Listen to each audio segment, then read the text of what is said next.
शशि थरूर भारत के special mission पे है, लेकिन दिक्कत अब उनकी पार्टी के लोगों को ही होने लगी।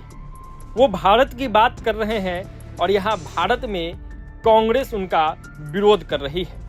लगातार उनका आलोचना हो रहा है। इस पर उन्होंने सफाई भी दिया है। सफाई देते हुए एक्स पर एक पोस्ट में उन्होंने लिखा कि एलओसी के पार भारतीय वीरता के बारे में मेरी कथित अज्ञानता पर भड़कने वाले कट्टरपंथियों को मैं बताना चाहता हूं कि मैं स्पष्ट रूप से केवल आतंकवादी हमलों के प्रतिशोध के बारे में बोल रहा था, न कि पिछले युद्धों के बारे में। लेकिन हमेशा की तरह मेरे शब्दों और विचारों को तोड़ मरोड़ कर पेश किया गया। आपको बता दें कि मंगलवार को थरूर ने पनामा में 2016 के उरी सर्जिकल स्ट्राइक, 2019 के बालाकोट एयर स्ट्राइक और ऑपरेशन सिंदूर को लेकर भारत सरकार की तारीफ की थी। उन्होंने कहा कि हाल के सालों में आतंकवाद के खिलाफ भारत का रुख बदला है, पहले ऐसा नहीं था। अब शशि थरूर ने जैसे ही ऐसा बयान दिया, उसके बाद से कांग्रेस को मिर्ची लग गई और कांग्रेस के तरफ से इनका विरोध शुरू हो गया। थरूर के इस बयान पे कांग्रेस नेता के प्रतिक्रियाएं भी सामने आए। इसमें पूर्व सांसद उदित राज ने आपत्ति जताते हुए अपने एक्स पर लिखा, मैं पीएम मोदी से कहूंगा कि वे आपको भाजपा का सुपर प्रवक्ता घोषित कर दे या भारत आने से पहले ही विदेश मंत्री घोषित कर दे।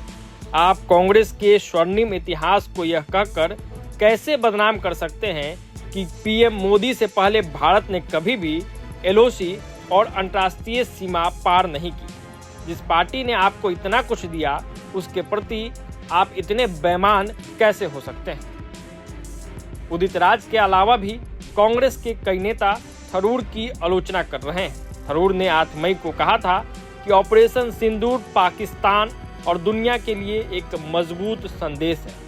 उन्होंने पहलगाम हमले की भी जिक्र की थी।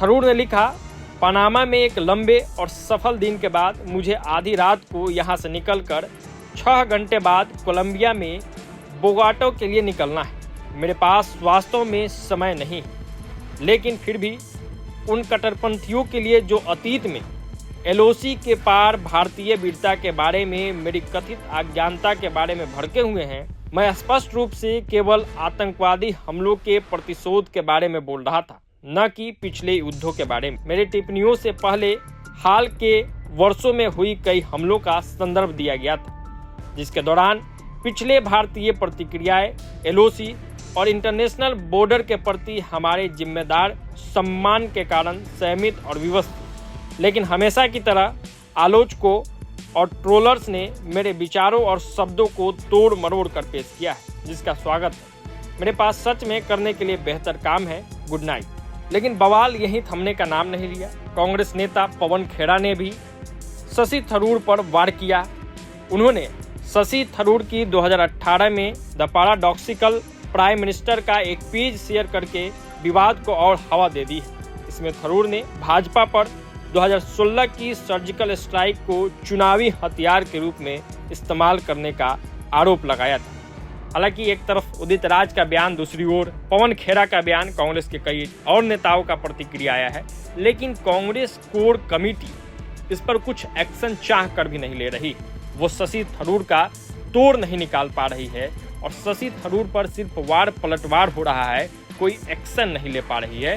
तो सवाल अब ये है कि आखिर थरूर पर एक्शन क्यों नहीं ले पा रही है कांग्रेस की क्या मजबूरी है। इन तमाम सवालों के साथ छोड़े जाते हैं। फिलहाल इस वीडियो में इतना ही। प्रभात खबर डिजिटल के लिए आदर्श कुमार की ये रिपोर्ट।